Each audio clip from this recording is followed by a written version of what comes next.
Hello everyone, কেমন আছো তোমরা সবাই? আশা করি খুব খুব ভালো আছো, আমিও ভালো আছি। এইটা কিন্তু অনেক দিন আগের ভিডিও, তোমরা সবাই জানো যে আমরা ঘুরতে গেছিলাম তখনকার ভিডিও। তো ভিডিওটা দেখতে পেলাম, ওই জন্য তোমাদের সাথে পোস্ট করলাম। দেখো, একটা ছবি পোস্ট করেছি, দেখতে পাচ্ছ যে প্রচুর পরিমাণে কিন্তু পাহাড় থেকে জল নামছে। আর দেখো সেই জলগুলোই কিন্তু এই জলটা কত স্রোত, দেখতে পেয়েছো? এই জল কোথায় গিয়ে কোথায় থামছে আমরা কিন্তু কেউ জানি না। আর দেখো, বৃষ্টি পড়ছে, আর পাহাড়ে কিন্তু আমরা যেই সময়টা বাড়ি ফিরবো সেই সময়টায় কিন্তু বর্ষা নেমে গেছে অলরেডি। এখন তো যাওয়ার প্রশ্নই ওঠে না। আর বর্ষা নেমে গেলে পাহাড়ে আর ওয়েদার খারাপ হলে কিন্তু ভীষণ ভয়, ধস নামার ভয়। আর যেই ভয়টা পেয়েছিলাম সেই কাজ, কেননা ধস নেমে গেছিলো। আমরা প্রায় 4 ঘন্টা রাস্তায় কিন্তু আটকে ছিলাম। খাওয়া দাওয়াটা কিন্তু গাড়িতেই সেরে নিতে হয়েছিল, কেননা আমরা যেতেও পাচ্ছিলাম না, পেছাতেও পাচ্ছিলাম না, আগাতেও পাচ্ছিলাম না। দেখো, কথা বলতে বলতে চলে এসেছি বর্ডারে। ওই যে গেটটা দেখতে পাচ্ছ, ওই পাশে কিন্তু চীন, আর এই পাশে কিন্তু ইন্ডিয়া। আমরা কিন্তু চীনের লোকদেরকেও দেখতে পেয়েছি। তো বর্ডারের সামনে যেতে গেলে অনেক অনেক দিন আগেই তোমার সব কাগজপত্র রেডি করতে হয়, অনেক কিছু ব্যাপার আছে। যাই হোক, তোমরা আসলে জানতে পারবে। আর আমাদের জাতীয় পতাকাটাও তোমাদেরকে দেখিয়ে দিলাম। আর ওখানেও কিন্তু ওনারা সব কিছুই কিন্তু আমাদের বুঝিয়ে দিয়েছিলেন যে কিভাবে কি হয়।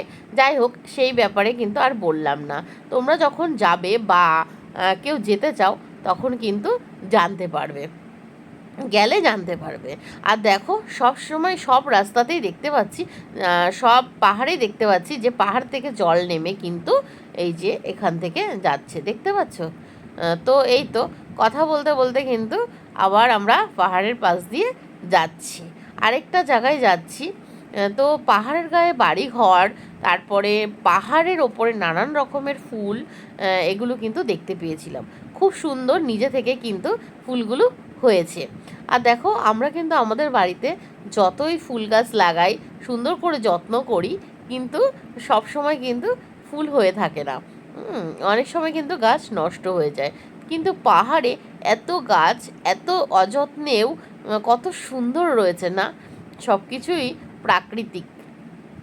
তো যাই হোক, খুব সুন্দর সুন্দর ফুল গাছও কিন্তু রয়েছে। আর দেখো, এখানে কিন্তু ফুল বিক্রিও হচ্ছে।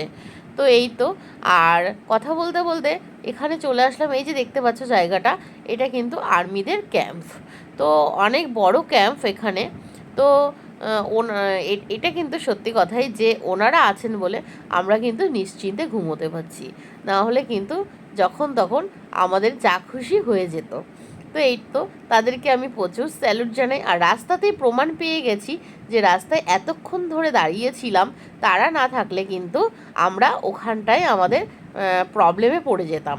তো পাহাড়ে তো জানো, ধস নামলে প্রচুর পরিমাণে ক্ষতি হয়ে যায়। কিছুদিন আগে একটা ভিডিও ভাইরাল হয়েছে, তোমরা দেখতে পেয়েছো যে পাহাড়ে বর্ষায় কী অবস্থা হয়েছিল। তো দেখো, প্রায় বিকেল হয়ে এসছে, আর মেঘটা কি সুন্দর না, দেখো, দেখে মনে হচ্ছে পুরো যেন ধরতেই পারবো। তো চলো, আজকের ভিডিওটা এই পর্যন্তই।